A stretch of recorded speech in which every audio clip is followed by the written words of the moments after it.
Frédéric. Claude Lévi-Strauss disait cette chose, il disait voilà, supposons que dans une certaine culture, on soit bruyant dans les fêtes ou je sais pas quoi, et supposons moi que j'ai besoin de silence pour travailler. Supposons donc que je m'éloigne, que j'aille habiter ailleurs ou que je décide d'aller habiter ailleurs parce que moi j'ai besoin de silence. Eh bien je ne voudrais pas que sous ce prétexte-là, on m'accuse de racisme. Alors qu'est-ce qui se passe aujourd'hui? Il y a en plus une espèce d'inquiétude identitaire que vous ne faites que stigmatiser, vous ne l'écoutez jamais.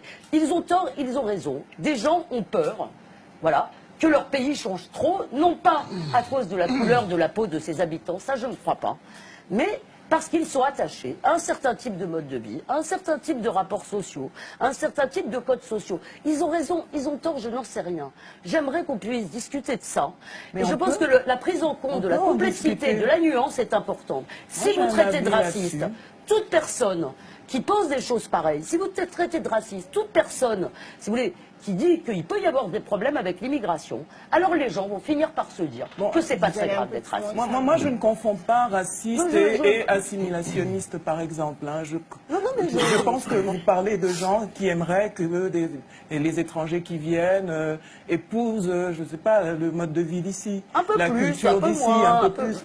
Mais on peut discuter de ça. Et donc, qui souffrent de voir le monde changer autour d'eux, leur culture disparaître, peut-être.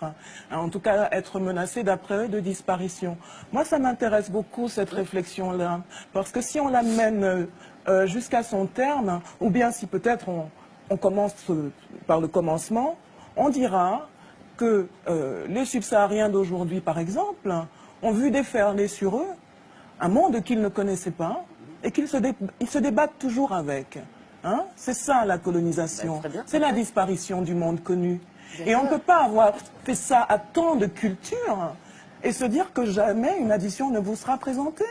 C'est impossible. Ah ben oui. Vous pensez que c'est l'addition? Mais c'est l'histoire. C'est la conséquence. C'est l'histoire. C'est la conséquence de l'histoire. Ah bon, bah donc moi je croyais... C'est pas un calcul.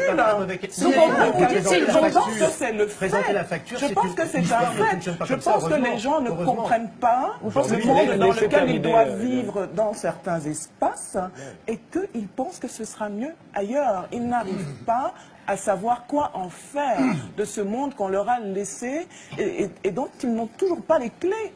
Hein? Et donc voilà, ils essayent de survivre, les gens. Ils essayent de survivre, les gens. Je pense que c'est un peu dangereux de dire cette affaire de facture. Mais je pense que, peut-être que c'est exagéré, mais je le dis. Je le dis. Je suis une personne sensible, je ne suis pas une intellectuelle, je suis une artiste. Donc je pense que je peux m'exprimer de manière un peu émotive et qu'on m'excusera. On m'excusera pour ça. Mais je crois que sur le fond, je n'ai pas complètement tort. Hein, sur la disparition du monde connu, on peut en parler, hein, de la disparition du monde connu dans plein d'espaces. Les Amérindiens peuvent en parler, les Subsahariens peuvent en parler. Et qui a fait disparaître le monde connu? Et donc les gens qui ont souffert doivent... Non, je ne dis pas ça, mais je dis que l'être humain cherche l'endroit où il peut survivre. Oui, mais ça... Et qu'aujourd'hui, par exemple, un espace comme l'Afrique subsaharienne n'appartient pas aux subsahariens, mais aux multinationales occidentales, et que c'est un droit pour les gens d'aller survivre ailleurs.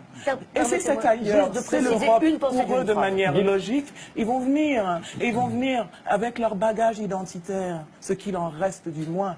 Hein, parce que les gens ne sont pas des coquilles vides. Et peut-être qu'on peut aussi s'adapter un peu et faire un peu comme les Romains. Ils s'adaptent en restant un peu eux-mêmes.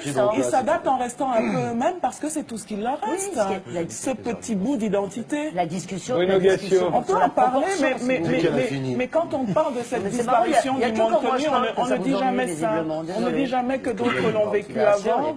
Et ces autres qui l'ont vécu avant, ils ont une bonne nouvelle pour vous. On n'en meurt pas de la disparition du monde connu, on invente autre chose. C'est ça qui va se passer. Et c'est déjà en train de se passer. Donc n'ayez pas peur. Nous allons tous survivre à ça. Moi j'ai pas peur, j'ai peur juste qu'on arrive à tous survivre à ça. Bruno Gassio. C'est marrant, quand elle parle, vous lui dites pas je peux. Mais apparemment, quand moi je parle, ça vous ennuie beaucoup. Je suis navrée. J'ai très peu demandé à Frédéric de ne plus m'inviter. Je rattrape. C'est pas ça, c'est qu'elle sait finir une phrase.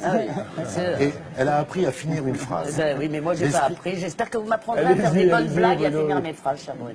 Donc je pense profondément que je vais mettre les pieds dans le plat un petit peu. La France est un pays profondément raciste.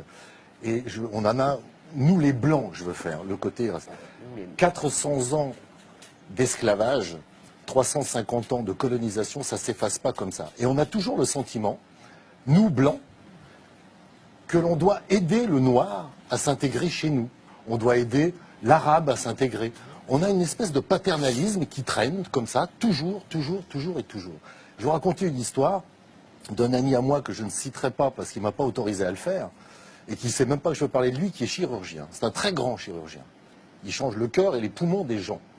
Il se trouve qu'il est algérien. Il a fait ses études en France. Et on le laisse faire son travail de chirurgien tant qu'il opère. Lorsqu'il demande à être entendu, à être professeur, à dire, par exemple, on pourrait faire fonctionner l'hôpital différemment, on lui fait comprendre qu'en tant qu'Algérien et en tant qu'homme accueilli chez nous, il faut qu'il la ferme. C'est un peu comme s'il travaillait dans un garage, on lui dit tu sais réparer les bagnoles mais tu dirigeras jamais le garage. Et la France en est encore là. Et je crois que vous avez tout à fait raison, la colonisation, ce qu'on a fait à l'Afrique, à un moment, ça nous revient dans le pif parce que là-bas, il y a une telle misère. On a créé une telle misère, de tels déséquilibres, que les flux migratoires viennent chez nous, ils viennent vers nous. Et nous, on se dit encore, quand ils arrivent, oh ben, on va vous expliquer comment il faut faire, les gars. Si on leur foutait la paix, déjà, chez eux, on les laisserait faire avec leur culture. Et quand ils arrivent avec leur culture, c'est pas à eux de s'adapter à 100%. On doit aussi s'adapter un peu. On s'est adapté à la musique, on s'est adapté à la bouffe. On peut aussi sans doute s'adapter à d'autres trucs. On peut s'adapter à d'autres trucs. Oui, mais